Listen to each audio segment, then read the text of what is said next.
खर तर ज्या ज्या क्षणाला या हिंदुस्थानाची गाथा, या हिंदुस्थानाचा इतिहास, या हिंदुस्थानाचा वर्तमान किंवा या हिंदुस्थानाचं भविष्य वर्तवलं जातं, त्या त्या वेळेला तो इतिहास लिहिताना, इतिहास कथन करताना आणि इतिहास गायन करताना किंबहुना रसिक श्रोत्यांना इतिहास श्रवण करताना एका वाक्याची सुरुवात मात्र अपरंपरागत ऐकावी लागते. आम्ही नेहमी म्हणत असतो की माझा भारत देश, माझा हिंदुस्थान, माझी भारतवर्षाची भूमी ही कृषीप्रधान भूमी ठरली गेली.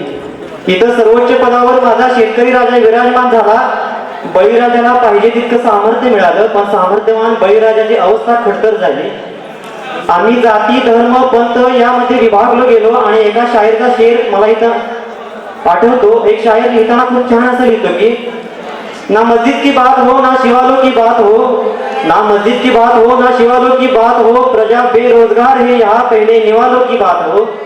मेरे नींद को दिक्कत ना भजन से है ना अजान से है, मेरे नींद को दिक्कत ना भजन से है ना अजान से है, मेरी नींद को तो दिक्कत मरते हुए जवान और खुदकुशी करते हुए किसानों से है, खुदकुशी करते हुए किसानों से. ज्या शेतकरी राजाला इथला बळीराजा म्हणून संबोधलं गेलं, त्याच महाराष्ट्रात त्याची अवस्था इतकी बिकट झाली, इतकी बिकट व्हावी की प्रत्येकाच्या डोळ्यांना आसवांनी टिपं गाळावी.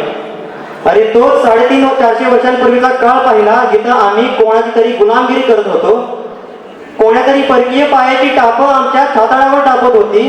तिथंच गरजला सह्याद्रीचा ढाण्या वाघ आणि म्हणाला, याद राखा जर माझ्या शेतकऱ्याच्या देठालाही हात लावत तर.